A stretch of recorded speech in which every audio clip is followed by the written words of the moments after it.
excellent connection.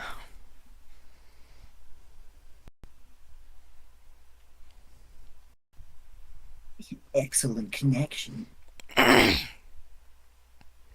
Okay, so we're still on 99. Let's see how long it takes for us to get to 100, and then we'll see what we want to do. Tell me what happened. Okay. Um,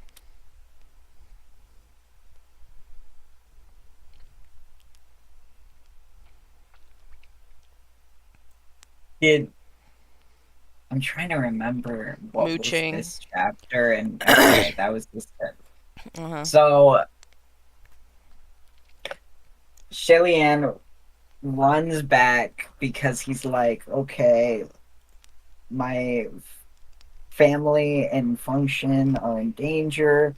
He comes back and he sees function talking to Mooching, and Mooching's there, and he's brought some supplies and food and whatnot.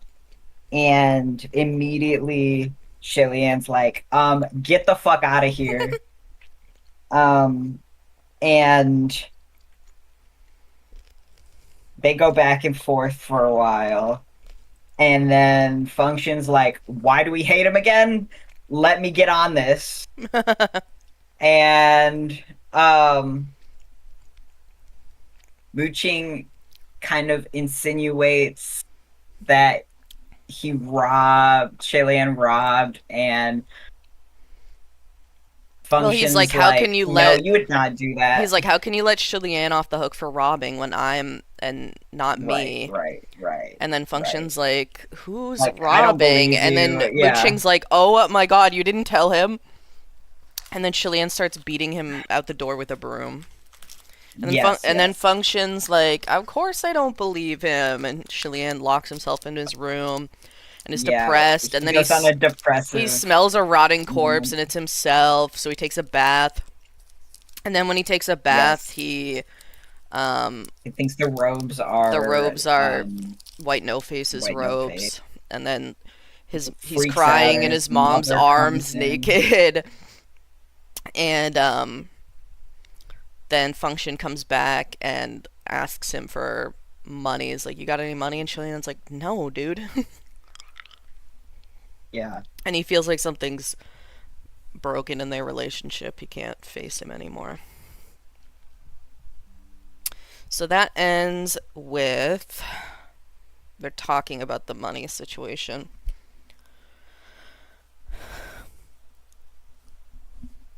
Don't worry about me, Function said. There's no way a solution will just fall from the sky. Your Highness, you just focus on solving your own problems. When he mentioned that topic, Shillian's heart sank again. Just as he'd expected, the creature harassed him ceaselessly in the days that followed, and wouldn't leave him alone. Shillian constantly spotted a crying smiling mask or a white silhouette in many unexpected places. Sometimes it'd be at the head of the bed in the deep of night. Sometimes it'd be a reflection in the water. Sometimes the door would swing open abruptly, and it would be standing there. And sometimes it'd even be standing right behind Feng Shin. White No Face seemed to take pleasure in scaring him, and he purposely made certain that he could only be seen by Shilian. Whenever Shilian couldn't take it any more and pointed at him screaming, he'd disappear as soon as the others rushed to Shilian's side or looked over. Shilian spent his days in jumpy agitation, so bitter that he wished he could catch that creature and chop him into 8 large chunks. But he couldn't even manage to step on his shadow. Inevitably, his days and nights flipped, and his heart and body were exhausted.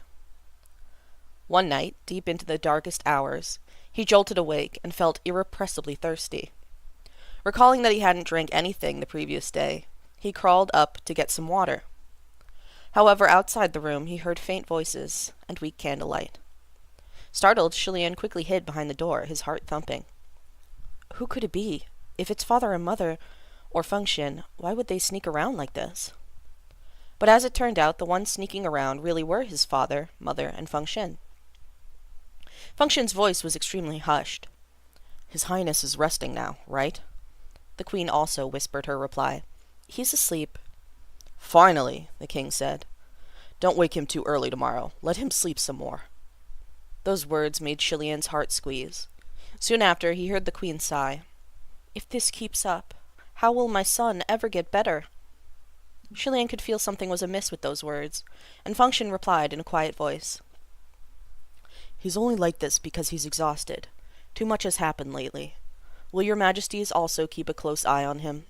Please let me know as soon as possible if there's anything not right with his highness. But don't tell him you did. Also, avoid saying anything that might provoke him." Chilian stayed in his eavesdropping spot, his mind going blank as he listened. Waves of blood rushed to his brain. What did this mean? What did they mean? "I'm not crazy. I didn't lie. I was telling the truth," he screamed internally. Chilian slammed the door open, startling the trio inside the room. Function rose to his feet. "Your Highness, why aren't you asleep?" Chilian lashed out, shouting in his face. "You don't believe me?" Function was taken aback. "Of course I believe you. Chilian cut him off. "Then what did you mean just now? Are you saying that everything I saw was a hallucination? That I'm just delusional?" The king and queen tried to intercept the argument, but Chilian stopped them. "Don't speak. You two don't understand anything." "No," Function exclaimed. "I believe you, your highness, but it's also true that you've been exhausted lately." Chilian stared at him, but didn't reply. There were chilling winds blowing somewhere inside of him. He trusted that Function really did believe him. At least, mostly. But not completely. After all, Chilian had spent his recent days in a quite disturbed state of mind. If any outsider saw him, they would no doubt declare him a madman. What right did Chilian have to demand anyone wholly believe him?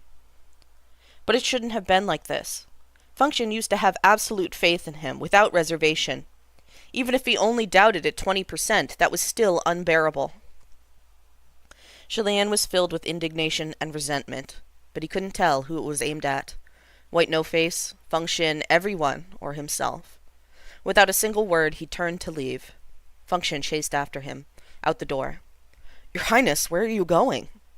Chilian said with forced calm. "Don't worry about it. Don't follow me. Go back." "No, where are you going? I'll go with you," Function said. Having made up his mind, Chilian suddenly took off in a mad run. Function wasn't as fast as him and was soon left far behind. He could only shout after him. The king and queen both came outside and started shouting after him too, but Chilian pretended not to hear and ran faster and faster. He had no choice but to go on the attack. If White No-Face wanted to kill Chilian or Function or his parents, he could do it easily. Yet he wouldn't just kill and be done with it. Instead, he was playing with Chilian like a toy, making a fool of him. Chilian roared into the black night as he dashed. "Come the hell out! You gutter monster! Get the hell over here!" White No-Face was coming for him specifically, so he believed that the creature would surely be following him. But even after Chilian cursed to hell and back, with his insufficient vocabulary, none of the usual sneers drifted from unexpected shadowy corners, nor did anyone appear languidly behind his back to place their hand on his unsuspecting head. Chilian ran madly for kilometers before he finally exhausted his strength. He doubled over, hands on his knees, to support himself, as he panted harshly. His chest and throat were flooded with a metallic taste. A long while later he abruptly straightened up and continued forward, muttering under his breath as he went. "So, you want to drag this out? Fine. We'll drag this out slowly." He walked alone for who knows how long, through the wild hills, old woods, and deep mountains. Fog gradually rolled in and thickened. All around Chilian were old trees sunken in the darkness, flashing their claws. The trees leaned forward and bent in such extreme angles that it seemed like they were bowing, inviting him to step into a forbidden land of no return. Chilian could tell that whatever was ahead wasn't anything good, but also that it was unavoidable. He needed to put an end to this, so he had to come here sooner or later. Thus, he continued forward with grim determination. As he walked, something faint and shimmering emerged from within the white fog ahead. It looked like a glowing wall. Chilian had never seen anything like it, and he furrowed his brow slightly, coming to a stop.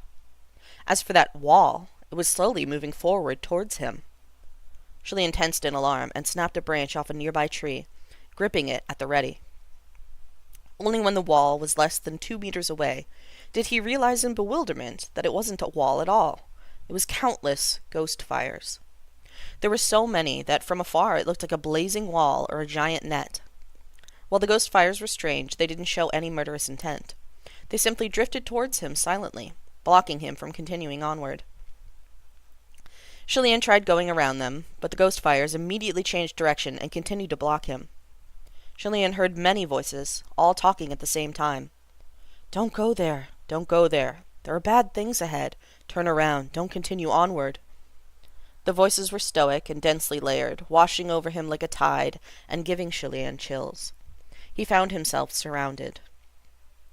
In the sea of ghost fire, Julian noticed a ball of flame that was especially bright and especially silent. A ghost fire didn't have eyes, but when Julian looked at this one, he could almost sense its burning gaze staring back at him. It seemed this particular ghost fire was the strongest of those present. All the other ghost fires were only following it. "Move," Julian said coldly. The ghost fire didn't move. "Why are you blocking my way?" Julian demanded. The ghost fire didn't answer. All the other smaller ghost fires simply repeated, "Don't go there," over and over again. Julian didn't want to bother with all of this, so he struck out with a hand. He didn't disperse their souls. The strike was only meant to break apart the formation of the ghost fires blocking him, like waving away a band of fireflies or a school of little goldfish. Julian quickly passed through them, dry branches and broken leaves crackling under his feet. Yet when he looked back, the ghost fires were swiftly catching up to him, poised to form another wall. "Don't follow me," Julian warned. The brightest, hottest ghost fire was leading at the very front, and it did not heed his words. Julian raised his hand like he was going to strike again. "Keep following me, and I might just disperse your souls," he warned fiercely. With a threat like that, many of the ghost fires were frightened, fluttering and shriveling away. However, the leading ghost fire only faltered for a moment in midair before it continued to trail him, no more than 5 paces behind. It seemed to be telling Julian, "It doesn't matter if you disperse me." Or perhaps it knew that Julian wouldn't really do it. A sudden and inexplicable anger filled Julian. In the past, what little minion would have dared to continue to harass him if he shouted at them? They would have disappeared in a flash with their tail between their legs. Now, not only did people step all over him whenever they liked, even this tiny ball of ghost fire wouldn't obey him, and took his threats as nothing. Julian's eyes reddened from anger. "Even a little ghost like you is like this. You're all like this. Everyone's like this," he mumbled.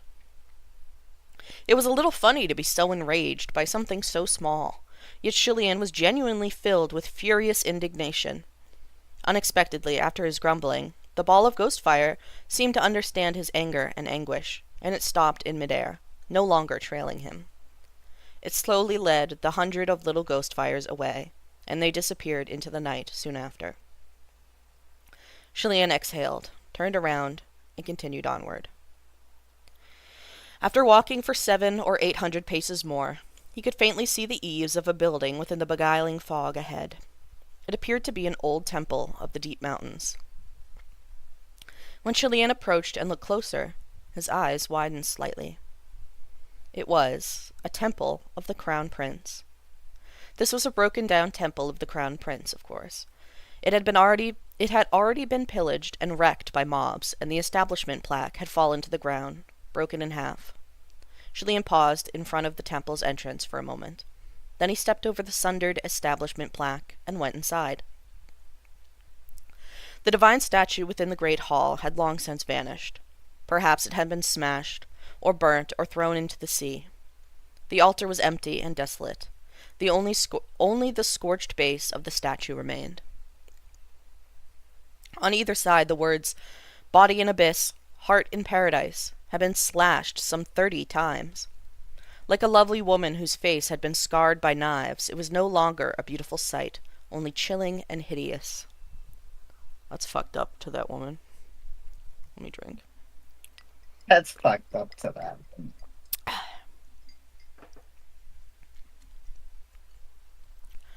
Shilian kept his composure and sat on the ground inside the great hall, waiting for White No-Face to appear.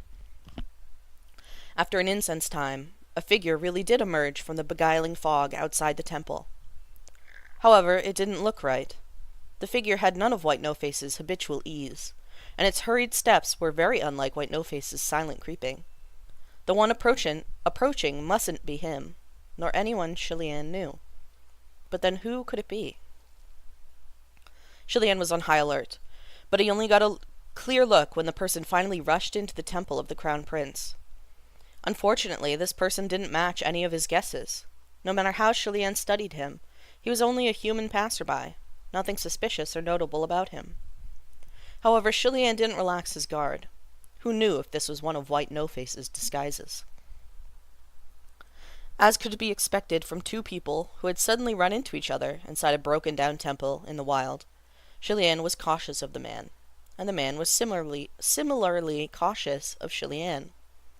A moment passed, then the man finally ventured to ask, Dao Zhang, do you know what this place is?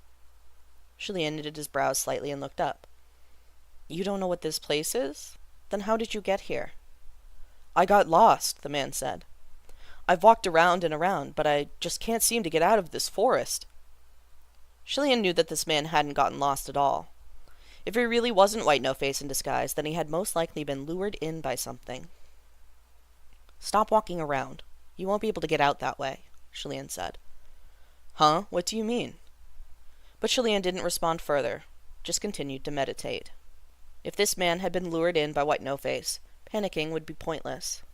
There would be no leaving if he didn't want to let them go. So it would be better for Shilian to wait quietly and see what he planned on doing. The man was tired from running around, so he sat on one side of the room to rest, the two of them now at peace with each other. It wasn't long before another figure emerged from the fog and entered the temple, another confused traveler. Seeing that there were people inside, he quickly approached them. Hey, pal, can I ask what this place is? The two travelers started chatting, and a premonition started growing in Shilian's mind. It wasn't over. More would come. Sure enough, dozens of people arrived in this temple of the Crown Prince within the span of 2 hours, one after the other. There were all kinds. Men, women, seniors, children.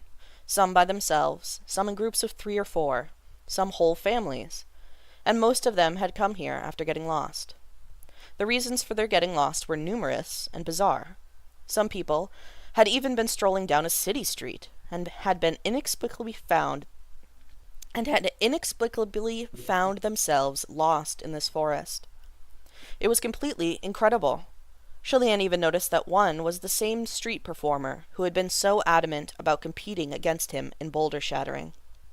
He didn't look very well. It seemed the competition had injured him badly. The two of them spotted each other but didn't say a word, only nodded in acknowledgement. It was easy to see that these were all ordinary people, and they had all been intentionally brought into the deep mountains by White No-Face. The alarm in Shilian's head was sounding louder and louder, but still he didn't move. He dug out a cold steamed bun from his sleeve and bit into it forcefully, chewed forcefully, and then swallowed forcefully. He had to conserve all his energy to face the great battle that was likely coming. 4 hours later, this temple of the Crown Prince was full to bursting with lost people. Shilian counted silently and determined there were about 100 in total. Not a single one would be able to leave these woods.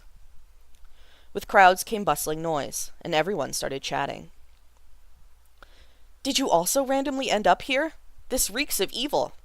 Why don't we try to find a way out again? Let's go, let's go. I refuse to believe that not a single one of us will be able to find a way. Shilian was sitting in the corner and looked up abruptly. It won't matter how far you walk. There is no exit. The crowd looked at him. How come? Because you were led here by a monster. You're his toys, so why would he let you go so easily? Shilian said bitterly. Silence descended upon the room. Within the crowd, some thought he was an alarmist. Some thought he was deliberately being cryptic. Are they doing... I hear the saws. Are they doing work? What am I hearing from you? Do you still hear it? No, it was like going on and off. It was probably a car, Okay.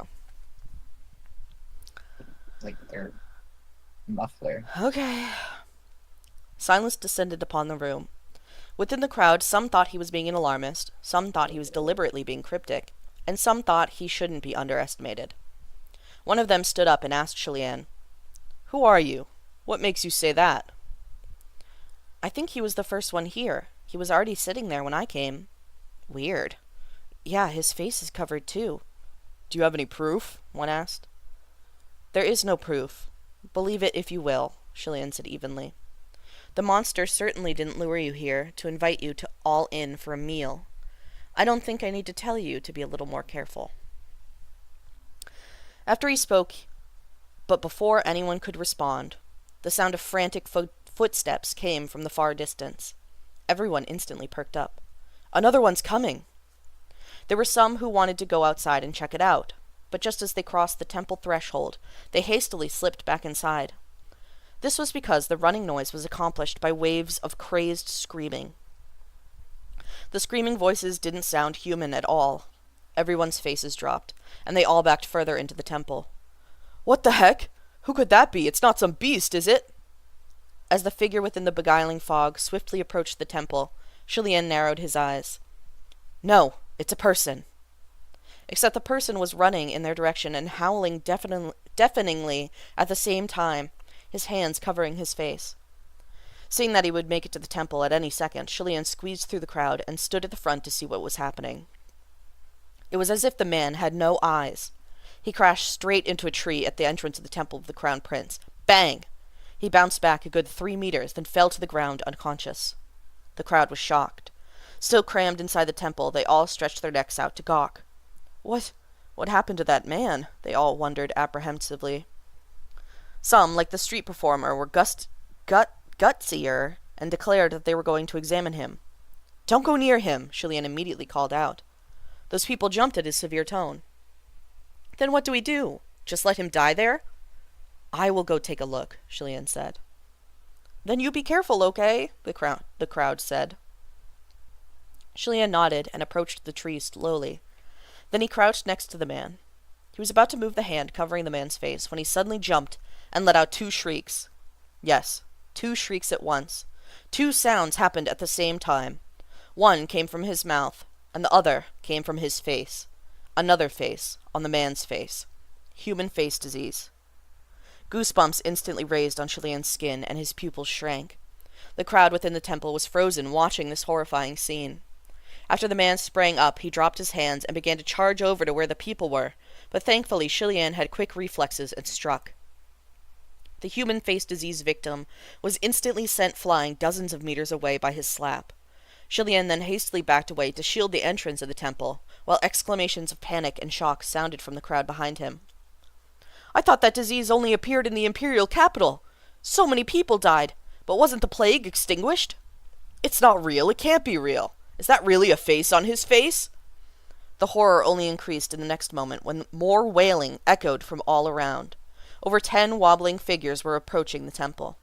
They didn't need to look closer to know they all had human face disease. "Everyone run! Spread out! Don't let them come close!" someone yelled. But Chilian shouted, "Don't spread out! Who knows how many more of them are in the woods? If there are others out there, it'll all be over." "Then what do we do? We can't stay like this. We can't stay here like this, like sitting ducks." "Isn't that just waiting for death to come to me?" The branches Chilian had broken off en route were hanging on his waist, and he grasped it to wield like a sword. "Don't worry, they won't come here. I get to decide whether they can approach." This was his domain, the temple of the Crown Prince. "You—" Not waiting for any further questions, Chilian leapt out. With a few swings of the branch, all the human face disease victims fell to the ground in an instant. Committing word to action wasn't hard for Chilian at all, and sure enough, none of the disfigured wretches could get close. The crowd within the temple watched, punctuating the scene with harsh, gasping breaths, growing more and more shaken as the fight went on. When they saw that Chilian had triumphed, they all cheered, hollering thanks to the heavens. At some point, ghost fires had come drifting on the night air from within the woods, and now they were dancing madly everywhere. Chilean couldn't tell if they were helping drive away the disfigured wretches, but in any case, he didn't think they were trying to obstruct him. After making a sweep of the area, Chilean tried to sheathe his sword out of habit. Only after his hand came up empty when grasping for his scabbard did he remember that he was wielding not a sword, but a tree branch. He felt awkward for a moment. Suddenly, he spotted a white-clad figure not far away, waving and beckoning him. Chilean's blood was still boiling from the fight, and he instantly gave chase. "Don't even think about escaping!" The band of Ghostfire zoomed over and followed his charge like they were lighting his way. Naturally, White No-Face wasn't trying to escape. He strolled at an easy pace, his steps languid, but he always remained 7 or 8 paces ahead. Chilean pursued him for a few steps before he realized something and immediately turned back. Noticing that he wasn't chasing anymore, White No-Face stopped. "Why aren't you following me?" Chilean looked back. "You just want to lead me away so you can spread another wave of human face disease. Why would I follow you and let you have your way?" "No, you're mistaken. My objective isn't to lead you away. My objective is you." Although his expression was concealed by the crying, smiling mask, for some reason, Chilean could sense he was smiling. Let me drink.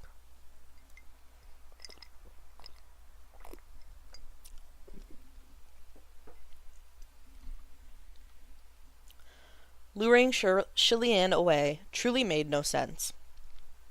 If White No-Face wanted to spread human face disease again, he could have done so anywhere else in the world, and Chilean wouldn't have been able to stop him. So why was he doing it in these deep mountains? Chilean stopped. "Then what exactly do you want?" He had asked that same question countless times, and was starting to lose his patience. "I've already told you. I want you to come to my side," White No-Face replied. Chilean wielded his tree branch and pointed it at him. While it was not threatening whatsoever, even a little funny, it was nonetheless the only weapon he had on hand. Thank goodness, a particularly bright ball of ghost fire landed on the tip of the branch and helped add some battle aura. "Why do you want me on your side? To take your life?" Chilean demanded sharply. White No-Face only chuckled softly. "Your Highness, you are a beautiful block of jade," he said warmly. "Allow me to guide and educate you." Chilean could not immediately formulate a response. Feeling both incredulous and furious, he couldn't help but click his tongue. "You? Educate me? My master is the state preceptor of Shenle. What the heck are you? Where did you come from, you monster?" White No-Face extended a finger and waggled it. "You're mistaken again. Your Highness, perhaps it would be better to say that I am the only one worthy to educate you.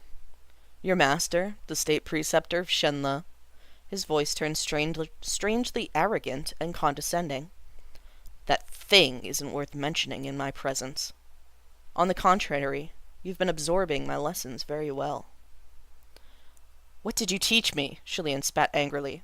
"What the heck are you talking about? I don't understand at all." White No-Face snorted a laugh. "The first thing I taught you is that you are powerless in the face of many things in this world." At his words, countless chaotic images and voices flashed through Chilean's mind. He gritted his teeth and lunged his sword, but White No-Face easily evaded. The second thing, he seized Chilean, making him lose his balance and almost trip. Chilean felt a hand stroke the top of his head. "Do you want to save the common people? They don't need you to save them. They aren't worthy." Chilean's movement faltered for a moment, but then he slapped his hand away before turning and stabbing again.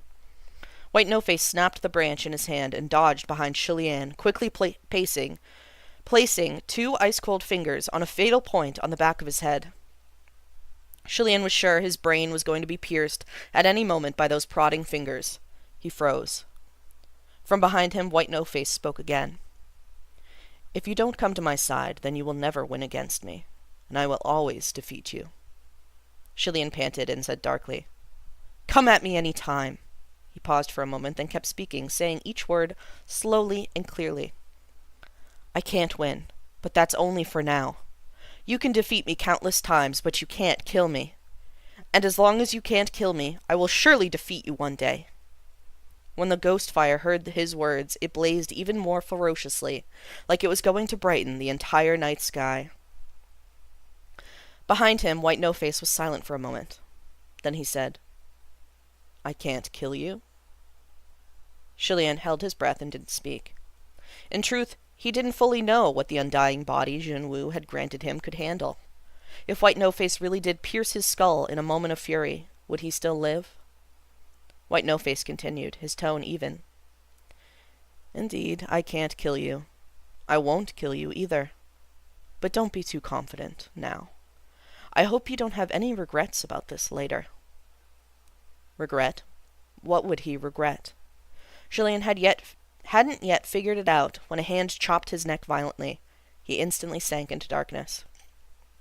Let me drink.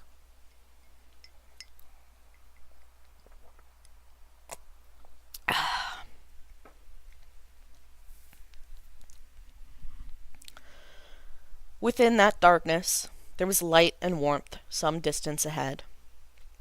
Shilian moved towards the light and regained consciousness little by little. He opened his eyes slowly. The first thing he saw was a ball of ghost fire floating above him. It seemed that the little ghost fire was the source of the light and warmth he had felt while unconscious. Seeing that he was awake, the ghost fire immediately pressed close to Shilian, then quickly decided that getting too close wasn't acceptable, and backed off a little. Shilian couldn't help but consider this ball of ghost fire exceptional. If he remembered correctly, it was the same one who had created a formation to block his path through the woods. He wanted to reach out and poke at it, yet when he tried, for some reason, his hand didn't move at all. Shilian was perplexed, and instantly snapped out of his reverie. He dropped his head to look, and quickly discovered why he couldn't move his hand. His arms and legs were bound. He was firmly tied down on the altar atop the scorched base of the missing statue. There were many people squeezed around the altar, and hundreds of round, unblinking eyes were staring up at him.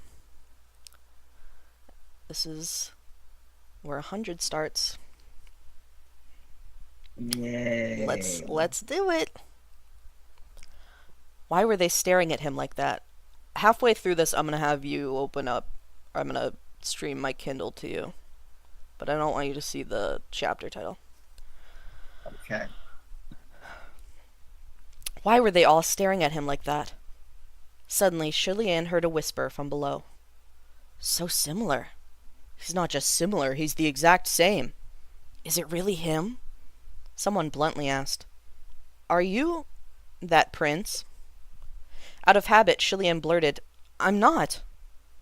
Yet he trailed off when he realized that the white silk he used to cover his face had been untied. He was trussed to the altar, but by that same white silk, and his face was fully exposed to the crowd surrounding him. Shilian's heart jumped to his throat, but he steeled himself and met the gazes of the crowd. He didn't know if it was his mind playing tricks, but he felt those stares turn strange. But thankfully, perhaps due to the imminent danger, their eyes at least didn't bear the disgust or anger he had feared.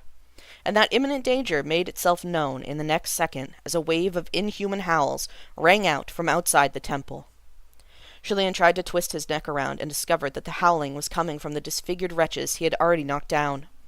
They had somehow regained their footing, and there were now more out there. They had surrounded the temple of the Crown Prince, and they screamed as they circled it, hand in hand, like they were performing some horrifying ritual, or perhaps it was purely the wild dancing of demons. The crowd inside the temple huddled together, cowering in absolute terror.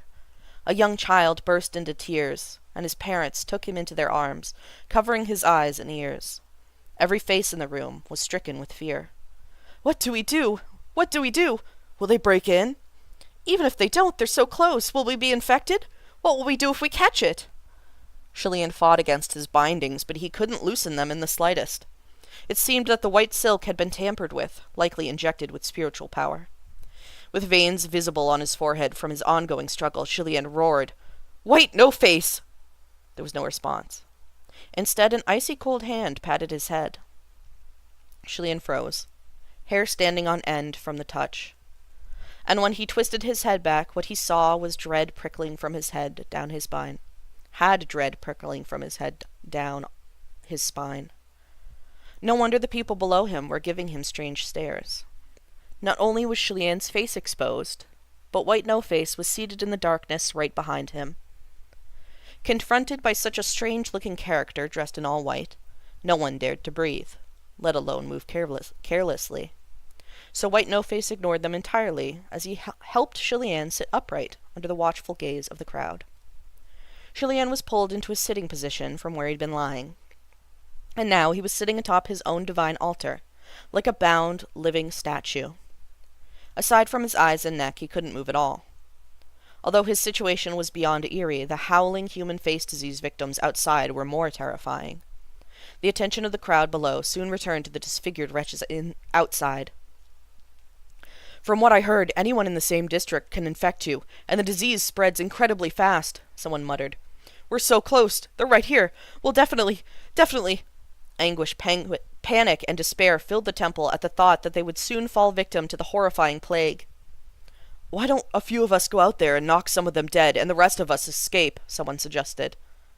Setting aside the question of whether they would even be able to kill enough of those wretches, anyone that tried would surely become infected as well.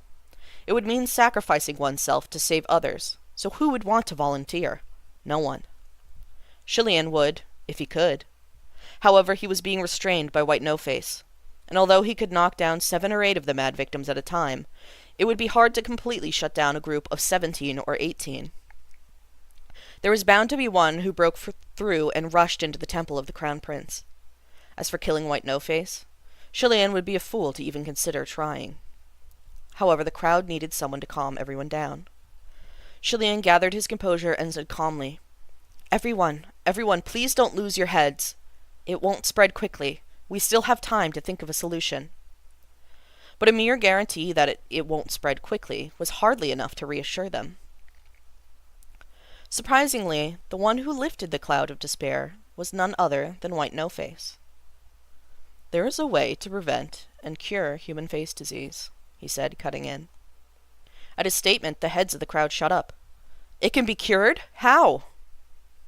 Shilian felt his heart stop. "Why don't you ask His Highness?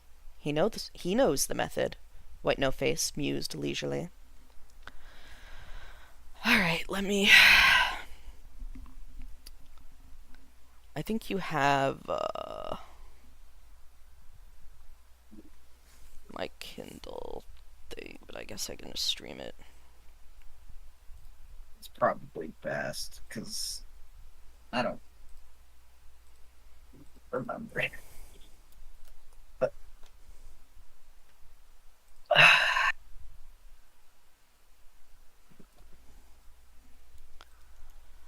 let's see. Page am I on? 252.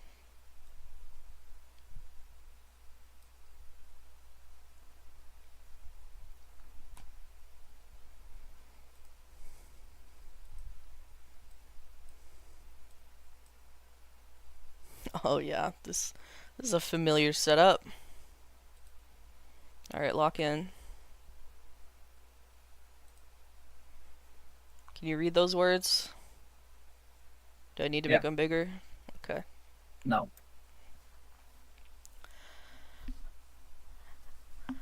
Okay. Hold on, let me make you bigger.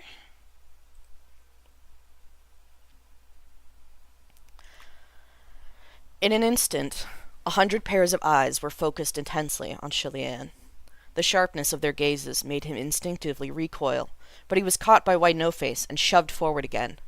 Shilian could hear some hopeful voices in the crowd. "Your Highness, do you really know?" Before Shilian could answer, someone else shouted excitedly, "I heard from somebody that he does know." However, some were suspicious. If he knew, then why did the capital still... Unless he knew deliberately and didn't tell anybody. "Your Highness, please hurry up and tell us, yeah?" Shilian immediately denied it. "I don't know." However, White No-Face insisted. "You lie." Furious, Shilian wanted to rebuke him, but he was afraid it would instead drive White No-Face to leak more information. He had a feeling that White No-Face would say it regardless, though, whether he denied it or not. After struggling for a while, Shilian admitted in defeat, "There's no way. It's useless." After a pause, the sea of people started to stir. What do you mean, useless? How can we know it's useless if you don't even tell us? A drop of cold sweat slid down his forehead. Shilian thought, I really can't say it. He mustn't say it. If the truth ever came to light, it would all be over. Chaos would reign. Within the crowd, someone was finally fed up and jumped to their feet. We're already at death's door, so what's the point of keeping secrets? Unless you want us all to die waiting here like sitting ducks until we die. Wait, unless you all want us to wait here like sitting ducks until we die. In a gentle voice, White No-Face offered. Then let me tell you. Be quiet, Shilian yelled angrily. Naturally, his shout wasn't threatening in the least, and White No-Face ignored him. Oh, hold on. I need a...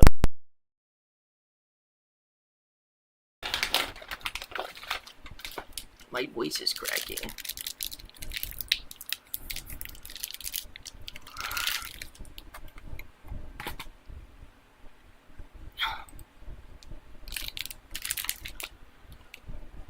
Naturally, his shout wasn't threatening in the least, and White No-Face ignored him.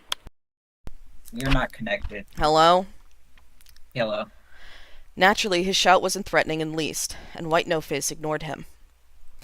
Do you know which people in the capital were least likely to catch human face disease? The crowd watched him in trepidation. Although afraid to get close, they couldn't help but ask, which people? Soldiers, White No-Face answered. It was all over now.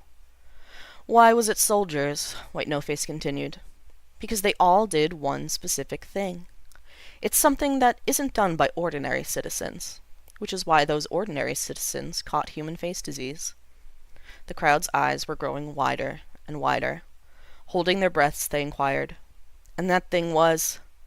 Shilian lunged headfirst in White No-Face's direction, but his effort was in vain. Laughing, White No-Face shoved him back in place. What was it, you ask? He hummed. Murder.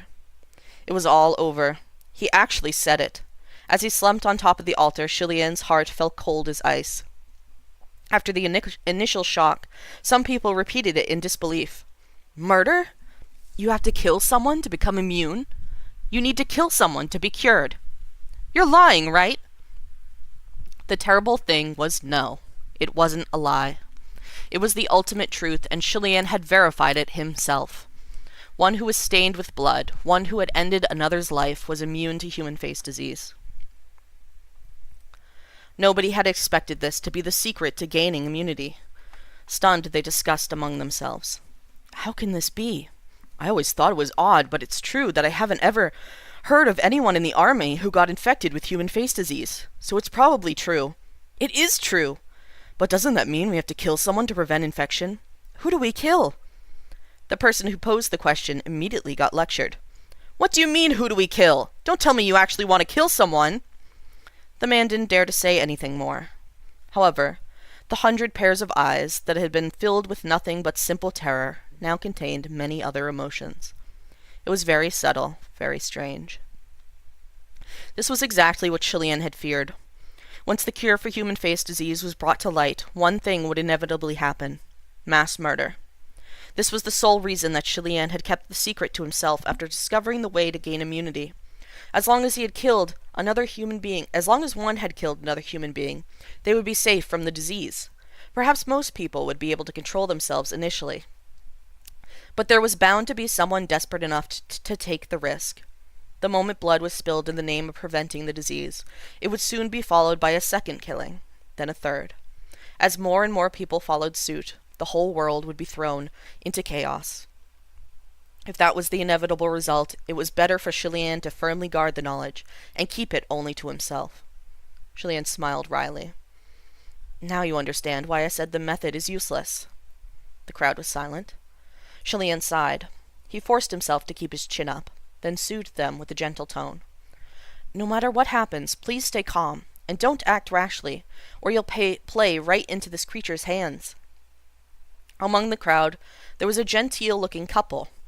With her child wrapped in her arms, the mother wept. How did this happen? Why is this happening? Why does it have to be us of all people? We've never done anything wrong. Cry, cry, cry. What are you crying for? A nearby person snapped at her. All you know how to do is cry and cry. No one here has done anything wrong. You think you're the only unlucky ones? What, you're not even letting people cry? The husband retorted angrily. What's the use of crying so much that you annoy everyone around you? Shut your mouth. It was unbelievable that a fight could break out over such a petty thing. Everyone was clearly teetering on the edge of breakdown, and even a small touch could set them off. Julian was quick to pacify them. Stop arguing. Stay calm. Only calm minds can bring solutions. However, the more he tried to calm the crowd, the more agitated they became. Stay calm? How can we be calm at a time like this? If you're so calm, then why don't you think of something? Let's hear what you got.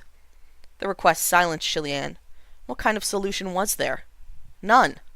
He dug through his mind desperately for an answer until his brain was on the verge of exploding, but he couldn't think of any way to resolve the situation in front of him. Suddenly he felt someone squeeze his cheeks. A hand had cupped his face, and twisted it to face the audience below the altar. Julien's eyes widened in confusion. An icy cold voice spoke from behind him. Who should you kill? You still don't know after seeing this face? At that question, not only did all movement cease below the altar, but even the ball of ghost fire hanging above him froze in place. Did you forget? He's a god, White No-Face reminded them amiably. Which means...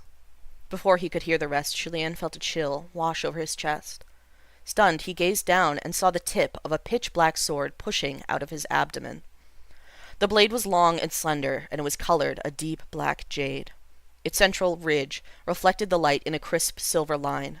The blade was every bit as dangerous and frigid as the coldest winter night.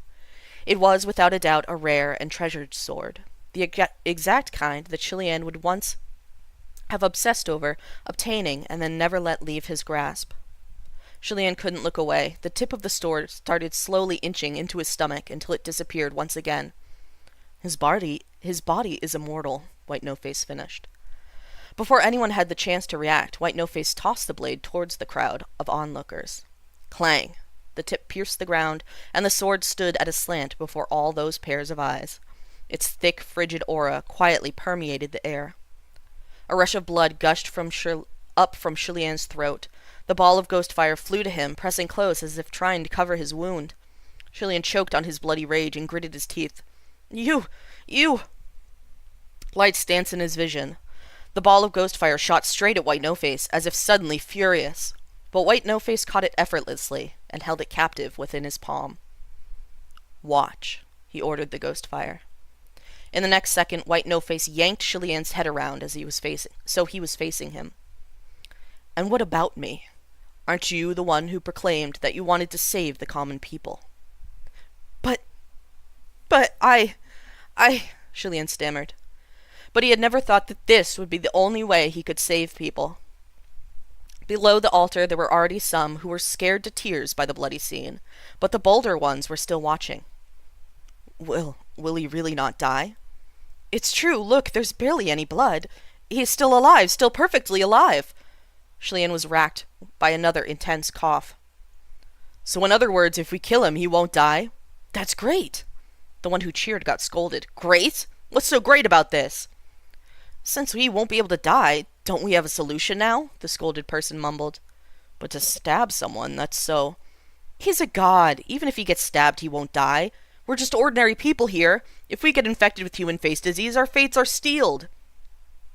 Watching the struggle unfold, White No-Face beckoned to Julien. The common people are here, waiting for you to save them. Please, go ahead. Anger blazed in Julien's eyes.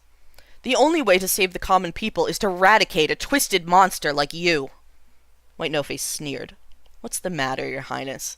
Didn't you boast to me so confidently of your inability to die? You couldn't possibly be scared now. Since you can't die, you can sacrifice yourself and relieve others of their suffering. Isn't that a delightful thing? Was this your plan all along? Julien clicked his tongue. Do you think that everyone in the world is as evil as you? True to his words, the expressions of the people below weren't the ecstatic ones of those that had been rescued. Instead, they were hesitant and split. There were conflicting opinions on the matter, and the crowd had yet to come to any sort of decision, and no one yet dared to pull out the black blade.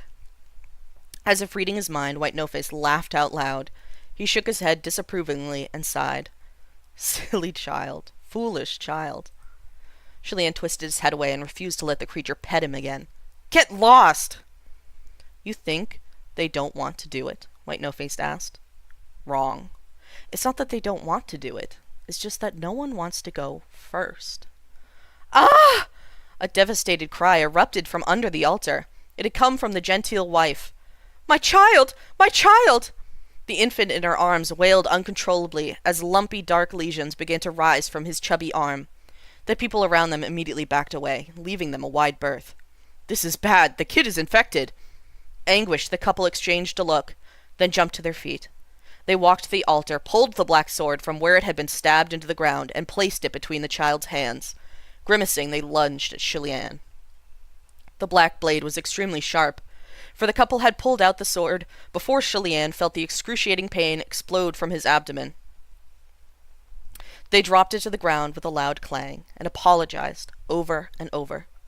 Sorry, our child is still young. There was really no other way. Sorry, sorry, sorry. Their faces were pale as they apologized, and they kowtowed over and over in front of Chilean, before disappearing into the crowd with their child. The blood clogging Chilean's throat thickened, and he was about to cough it up when he heard White No-Face snicker beside him. He forced down the mouthful of blood and hissed. What are you laughing at? Do you think that you got what you wanted? You forced this whole situation! The ghost fire trapped in the creature's hand flickered even more fiercely. Taking his time to do so, White No-Face explained. Humans have to be forced before they'll reveal their true selves. Among the hundreds of people here, there was now one who no longer had to fear human face disease. As they saw the dark lesions slowly fade from the child's arm, the crowd swallowed heavily and remained silent. After a long while, a young man finally stepped forward amidst the dead silence. Bracing himself, he walked towards the altar, then bowed several times with his hands clasped in front of him. I'm sorry, I don't want to do this. I really don't, but I don't have a choice, he pleaded. I just got married. My mother, my wife, they're both at home waiting for me. The man rambled on until he could no longer continue, then shut his eyes, raised the sword, and thrust it towards Chilean. Because his eyes were closed, his aim was off, and the sword punctured Chilean in the side instead. When the man opened his eyes and realized he hadn't hit a fatal spot, he panicked frantically, pulled out the weapon with trembling hands, and stabbed Chilean again. Chilean had gritted his teeth to prevent any sounds from escaping his throat, and he let out nothing more than a grunt at the two consecutive stabs. A stream of blood seeped from the corner of his mouth. It was true that he wouldn't die, but that didn't mean he wouldn't be injured, or feel every bit of pain. The sound of weapon tangling on his flesh, the feeling of it scraping his bones. It was so distressing and painful that Chilean almost went mad. When it came to this, he was no different from a mortal. After the second person finished, he stepped down without offering Chilean a single koto. The expression on his face at the deed he had committed was a mixture of regret and the joy of survival. It was hard to say which feeling won out. Once he retreated into the crowd, silence returned. It was another long time before a few hesitant people began to look like they wanted to come forward with reasons of their own. Before they could rise to their feet, a man interrupted. I can't stand this anymore. The crowd turned into the direction of his voice, and Chilean lifted his pale face too. The one who had spoken was the buff street performer. Are you seriously just going to do whatever that monster tells you? The street performer scolded the crowd. From what I can see, he's just babbling nonsense. And even if it were true, just because this guy can't die doesn't mean this isn't murder. Buddy, wake up! Everyone here is about to die, a bystander advised him. Aren't I here too? Won't I die too? But do you see me doing anything? The street performer shot back. That shut a few people up. But a second later, someone resorted to hurling accusations. A guy like you probably doesn't have any elders or children in your family, right? Every man for himself might be fine for you, but a lot of us here have families to look after. How can you compare yourself to us? The street performer pointed at the couple who had gone first so quickly. It's true that I don't have a wife and son, but if I did, I would never let my son see me resorting to those methods, even if it meant I died, let alone guide him into doing it himself. If a child grows up to be a bad apple, it's the parents who are to blame. If you were that eager to save him, why didn't you make your child take a stab at you instead?" The wife covered her face and wept bitterly. "Don't curse my son. If you must curse, curse me instead." The husband was furious. "Are you listening to yourself? You want my son to kill his own father and mother? What reckless disregard for ethical principles!" Although the street performer probably didn't understand what he meant, he retorted, "Murder is murder. As long as at least it'd be courageous to sacrifice yourself for your son. Speaking of which, why don't any of you guys try going for the weird-looking guy in the mask?" Upon hearing that, No-Face burst out in laughter. The crowd was both terrified and furious. Their fear was directed at the monster, and their anger was directed at the street performer. They hushed their voices and chided him. "You, shut your mouth!" What if they accidentally angered the monster? But the street performer saw through them immediately. "Oh, so you don't have the balls to kill the big evil guy? So you chose someone else to stab instead." Unable to suffer from such humiliation from a simple brute like him any longer, someone shouted, "This fellow won't stop preaching at us. Here I thought he might have had some bright ideas, but after taking a closer look at the deathly pale face of his, I'd say he probably only has a couple days left to live at most. That's why he talks so big. If you're so righteous, why don't you sacrifice yourself to help us get all out of this predicament?" "I don't want to sacrifice myself, but neither does anyone else," the street performer countered. "Who does? Do you? How about you? But at least I won't stab anyone." "But he's different," someone said. "How so?" asked the street performer. "He's a god. Save the common people. He said that himself. Also, he can't die." The street performer was about to keep arguing, but Shilian couldn't hold back any longer. He coughed weakly and called out, "Buddy, hey, buddy." Because of the stab wounds he'd already sustained, his voice was quite faint. Still, the street performer turned to look. Shilian's voice was filled with gratitude. "Thank you, but just forget about it." If the street performer kept arguing, he'd probably get beaten up. Shilian remembered that the man's grave internal injuries had been caused by their competition. Guilty at heart, he repeated, "Thank you. Your injuries from shattering boulders on your chest, have they healed?" "Huh? What are you saying? How could I have been hurt? Bouldering shattering is my specialty," the street performer exclaimed proudly. The man refused to lose face even in a situation like this. It was practically the same as claiming to be completely fine while spitting out mouthfuls of blood. Shilian wanted to laugh. Suddenly a person pointed at the street performer and screamed, "It's spreading! It's spreading!" Shilian was stunned, as was the street performer. Following the pointed finger, the street performer touched his face. As expected, he felt something uneven. The people around him immediately moved away. Shilian opened his mouth, wanting to call the street performer over. But to do what? To get him to fatally stab him too? The words were lost in his throat. In the moment while Shilian hesitated, the street performer stroked his face several more times, then dashed out of the temple. Seeing the action unfold, Shilian called out after him, "Where are you going? Come back! If you don't treat it, it will spread." But the man only ran even faster and hollered over his shoulder, "I'm not coming back. If I said I won't do it, then I won't do it." Soon his figure disappeared. The disfigured wretches around the temple simply knew that the man was one of them now, and didn't block his path. Shilian continued to call out, until he couldn't see the man's shadow anymore.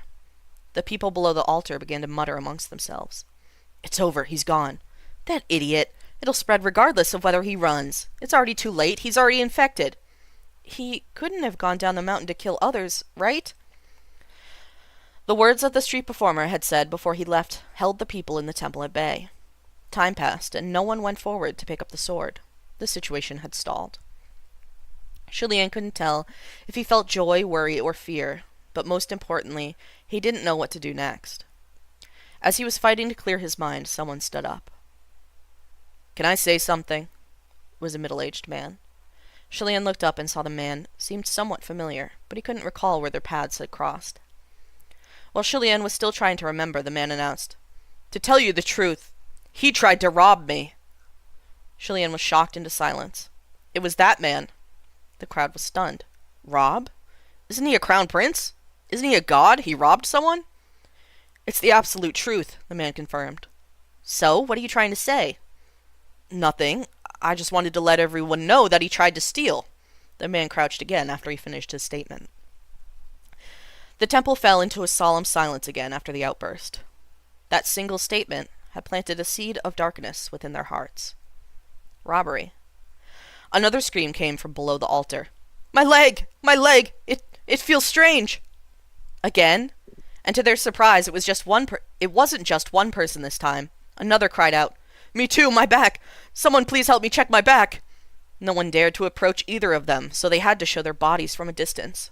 One rolled up their pant leg while the other took off his top. After getting a clear look at the state of their bodies, screams of terror erupted from the crowd. The disease was so advanced that the lesion on their bodies had now fully taken shape. How did it grow so fast? Did you guys forget? We've been stuck here for a long time. But how did they not notice? It didn't grow in an obvious place, and it's only a little itchy. How could I have known it had turned into this? It's over. It's over. We probably all have it growing on us already. Quick, everyone do a checkup. Inspect your body. It was pure chaos inside the temple of the Crown Prince. Screams rang out through the air as inspection went on, and just as expected, quite a few of them already had lesions surfacing all over their bodies that they simply hadn't noticed. And now that they found them, they saw that the lesions had already formed all 5 facial features. Like they had sensed the situation inside, the disfigured wretches outside the temple of the Crown Prince danced even more wildly, hand in hand. A thick fog of dread had spread rapidly through the temple in all directions. Shulian's heart pounded non-stop like it was about to break through his chest. From what he remembered, human face disease took some time to spread. Why was it manifesting so quickly tonight? White No-Face. It had to be White No-Face. Shulian whipped his head around to look at the cold-eyed spectator who had started all of this. But before he could open his mouth, someone shot to their feet. Panting heavily and eyes bloodshot, the person began to criticize Shulian. You're a god, but you're a crown prince. Yet you dare to commit robbery? Shulian was dumbfounded, but understood why the man had not understanding why the man had brought up that incident now of all times. The man cut him off sharply. We worshipped you. And what did you do? Rob people. What did you bring? A plague. He brought the plague? Shock was written across Shulian's face. Me? It wasn't me. The crowd's patience had finally reached its breaking point. With red-rimmed eyes, nearly 100 people surrounded Shulian. The one that was closest grabbed the black sword from the ground. Shulian stopped breathing. The man shakily grasped the black sword, mumbling, You need to do penance for your sins, right? You need to atone, right? The dark blade coursed with chilling light. Shulian's fear soared to its peak. There were so many people. If every single one of them stabbed him with that sword, what would be left of him by the end? There was something that Shulian feared even more than the thought of being endlessly stabbed until nothing remained of him but an indistinguishable pile of flesh riddled with thousands of holes. He had a vague yet terrifying feeling. Should he allow them to do this, he might lose a part of himself that would never return. Unwilling to consider this any further, Shulian couldn't help but cry out, Help! Before the phrase help me could leave his throat, the same icy black blade was thrust into his body once again. Shulian's eyes widened in horror. The razor-sharp sword was stabbed in, then pulled out. The next person followed without wasting a second, and the next stab was shoved into practically the same spot. The sound locked in Shulian's throat finally broke free, and a long, painful scream tore through his entire body. The anguished scream was so piercing that the people around him were gutted by the sound. Some closed their eyes and turned their faces away. Don't let him scream. Let's speed things up and get the job done fast. Shulian felt someone muffle his mouth and restrain his hands and feet. Hold him down and don't let him fall, someone instructed. Also, don't stab off the mark. It doesn't count if it's not fatal. Line up one by one. No cutting the line. I told you guys not to cut. I was here first. Which areas are fatal? How do I know if it counts? Just aim for the heart, throat, or stomach. If you're not sure you stabbed a fatal area, do it again. No way. Where is everyone supposed to stab if you get more than one turn? The initial hesitation and reluctance had turned into nonchalance. The more that time passed, the more fluid their movements became. The sword moved endlessly, in and out. Julian's eyes were open, as wide as they could be throughout. Fat tears rolled down his face. Deep down, a voice silently, viscerally screamed, "Help me! Help me! Help me! Help me! Help me! Help me! Help me! Help! Help! Help! Help! Help! It hurts! It hurts! It hurts! It hurts! It hurts! It hurts! It hurts! It hurts! It hurts! It hurts! It hurts! It hurts! Why can't I die? Why can't I die?" Julian wanted to wail with the most devastating sound, but his throat couldn't gasp out a single word. It had probably already been sliced through. He wanted to thrash wildly from the pain. It was like suffering the sum agony of countless lifetimes, and he didn't know if he'd be able to feel any other pain again. He couldn't see anything. The world was pitch black, save for the nearby ball of ghost fire, which burned furiously. The ghost fire was growing, brighter and stronger, but it still couldn't escape the cage of White No-Face's hand. There's an image.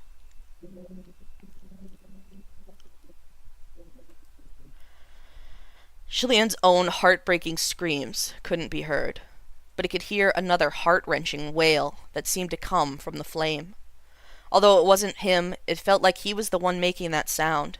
Its pain was the same as his own. In the end, Julian couldn't hang on to his sanity. His consciousness had completely shattered, and he was left to blankly gurgle from his throat. Suddenly, an explosion shook the temple of the Crown Prince, and a raging ocean of flames burst forth. "Ah!" A chorus of screams rang out. The searing fire set everything ablaze. None escaped. Ghost fire surged like blazing ocean waves. In an instant, the 100 living humans inside the temple of the Crown Prince were reduced to 100 sets of charcoal black bones. When the flame gradually subsided and coalesced once again, the tiny ball of ghost fire was no more. In its place, the figure of a young man was gradually taking shape. The young man dropped to his knees in front of the scorched black surface of the altar, bent over deeply. He clutched his head in both hands. He bellowed in immense, devastating pain. He didn't dare to look at what had become of the person lying on the altar, for what lay there didn't resemble a human anymore. Bones and skulls were strewn all over the interior of the temple of the Crown Prince. White No-Face cackled uncontrollably as he turned and left the temple. The raging fire hadn't stopped at the temple doors. Even the frenzied, disfigured victims outside had been reduced to dried corpses and piles of waste. As if blind to the devastation, White No-Face tread across the ashen charcoal remains. The entire forest, no, the entire mountain trembled in agony and grief. Countless black shadows flew upwards into the night sky, souls of the local dead scrambling in terror to escape their resting place, but a strong gust of wind scattered them in all directions. A gigantic mass of black clouds slowly rotated above the temple of the Crown Prince, rumbling restlessly, resembled a colossal demonic eye. This was the birth of a great evil, the signs of a wrath ghost taking form. That's the end of 100. The next one is still upsetting, but we'll stop there for now. Bro. Let me go over this with you. So, what do we have to go over?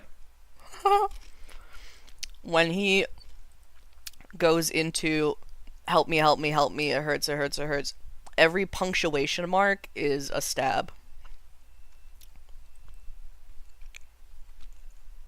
And that's like a full page in the printed document.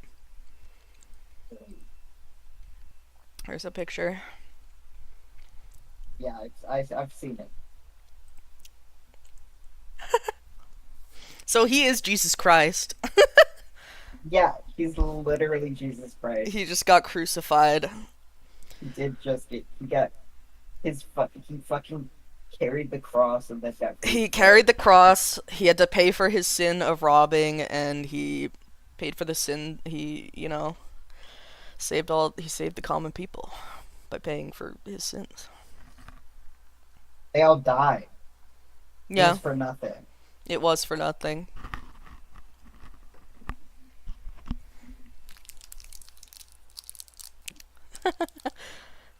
Hua Chung got born. I don't. I can't focus on that right now. I know.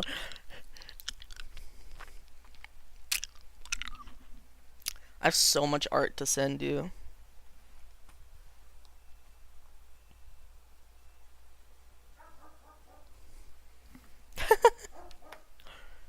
Deep breaths. That was fucked up. I mean, we could go a little further, but I don't know. It's the next one is still heartbreaking. So if you don't want to deal with heartbreak next time we read, we could go a little further. I feel like we should do that tomorrow, though. Yeah, let's. Let's do it tomorrow. Thoughts, feelings? Are you just numb? Did you know? And did you get spoiled for any of that before? No. That's crazy. Because that's like Um. the biggest spoiler, or one of them. No, and I. Oh,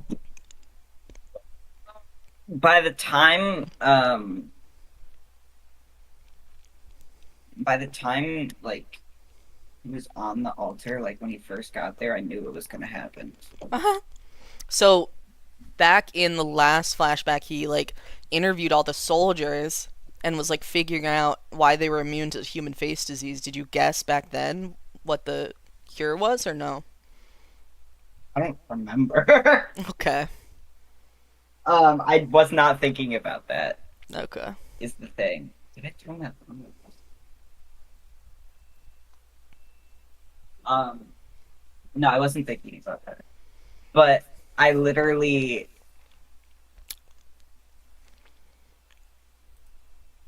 I, I had like a feeling of what was going to happen. I just didn't expect that to happen.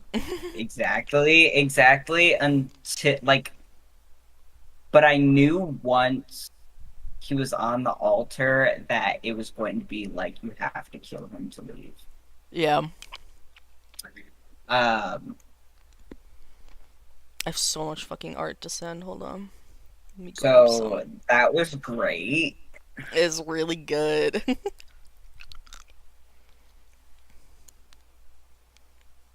It was crazy.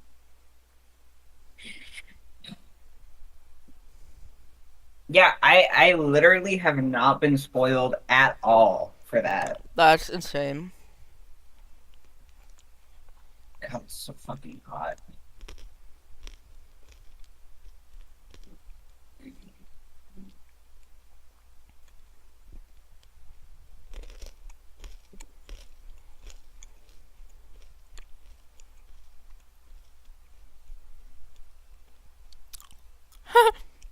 Wait, this one's good.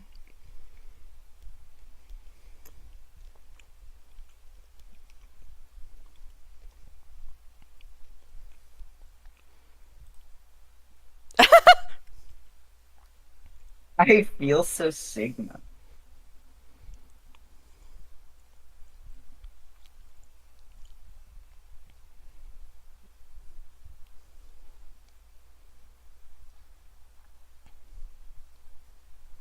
Oh, this one's pretty.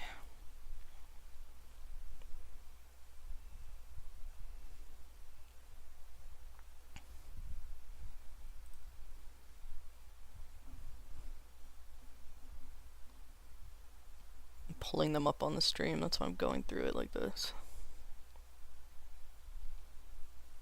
Um, Stream's not loading. It's paused. Uh oh. That's not good. Okay, there it is. Okay, you scared me. Well, I'm talking about like your Oh, screen no, I share. meant I'm pulling it up on my YouTube stream. Oh, you fuck. Hold on. I have so many and they're so deep in here.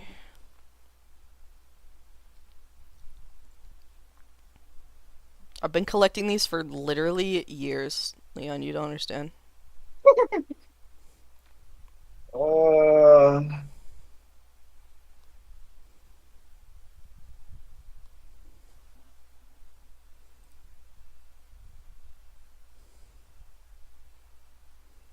feel like eating glue. Yeah. Oh, this one's one of my favorites. Hold on.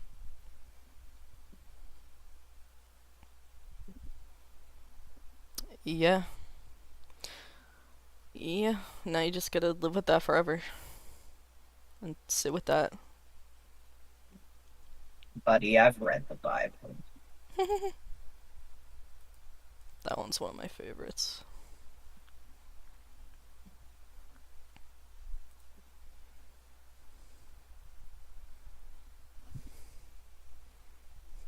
We need to all kill ourselves. Let's all kill ourselves.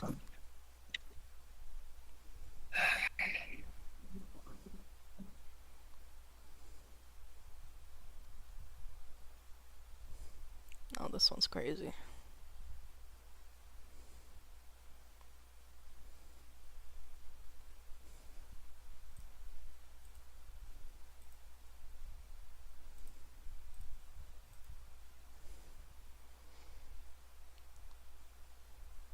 Listen, now think of that scene and think of Ethel Kane Ptolemaea. Ah. It's literally him. Uh, God, there's so much fucking scrolls past the barnyard farmer saying your milkers, may I have a sample? I'm looking for the art in my bookmarks, but I have this image saved. Hold on. Ooh, my brother might not be home tonight. Hell yeah. Love your milkers. May I sample? get that shit out of here. I'm sorry. I'm Now's not sorry. the time. I'm sorry. I'm going back. I'm going back home. I'm in mourning. I know. I know. Well, this one's a good one.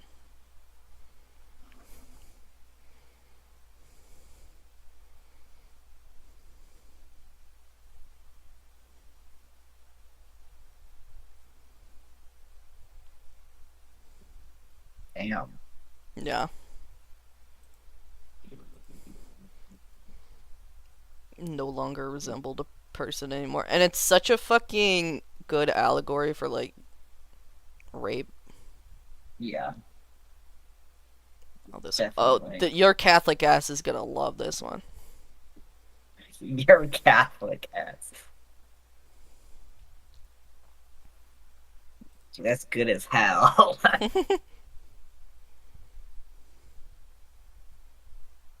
Oh, here's the official Russian image of it.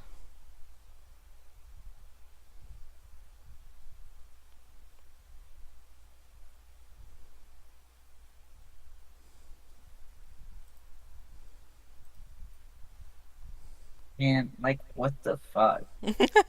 Yeah, and the rest of the flashback is also heartbreaking. So you're gonna be not happy this week. I can imagine.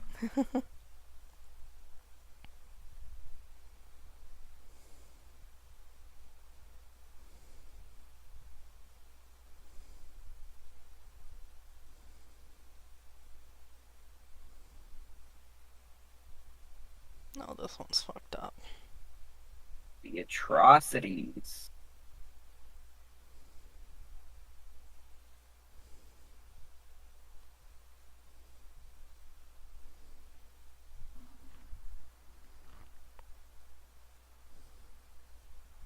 Dude.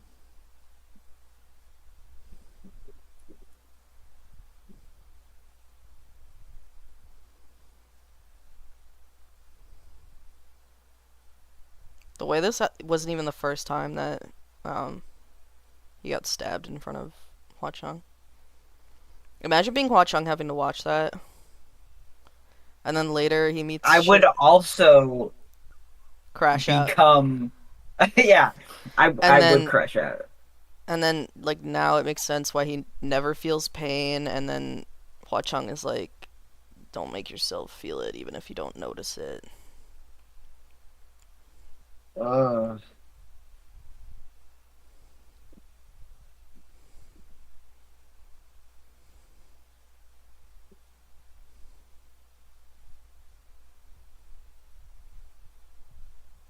Why do I still have so much beef leaf in here?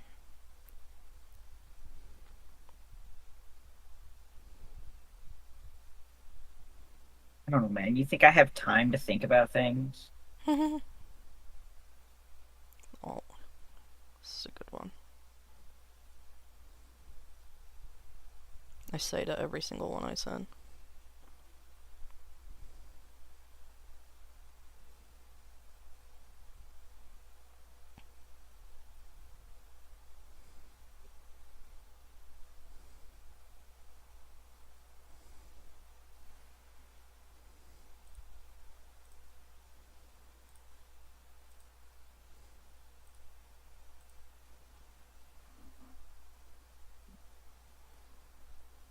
See, and this makes me scared of what's gonna be in the novel of Modao Zushi.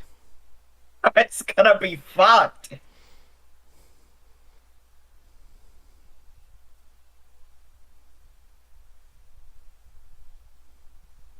Oh God.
Oh, this one's one of my favorites. I was looking for this one. This comic.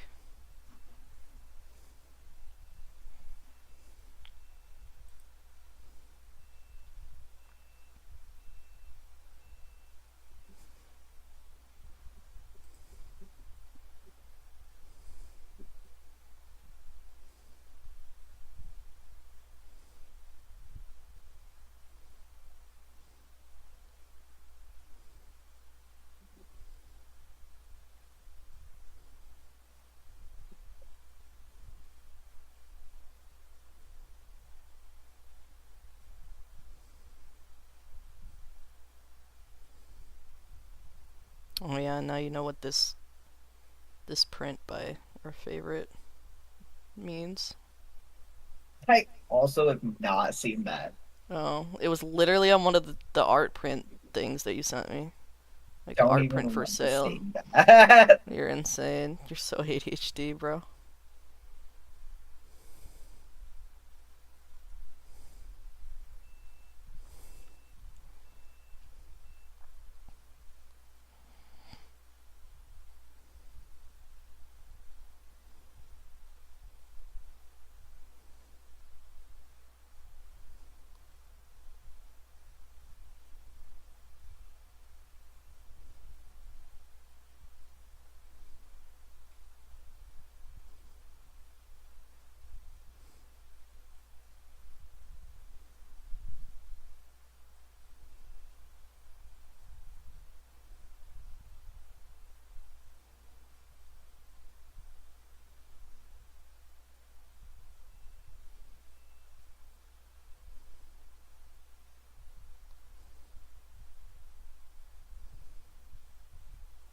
Not the fucking knife holding.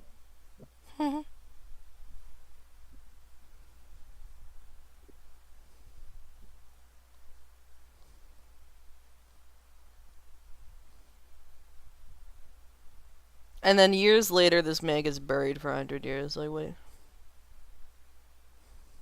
That's crazy. Chilean is like, what if someone suffered the worst in the entire universe? Yeah.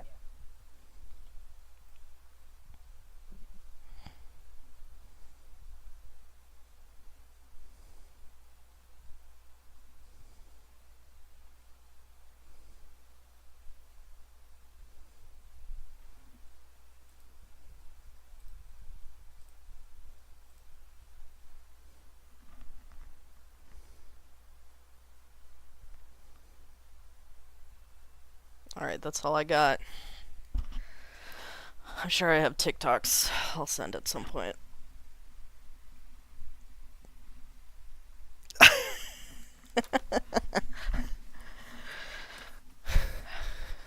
Yeah. I'm gonna end the stream. Bye! See you all next time! Function hasn't even left him yet, mind you. I can't do this.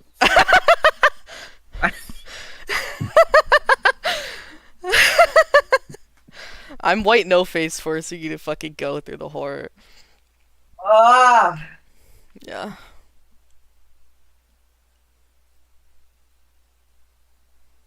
You know, play Monster Hunter.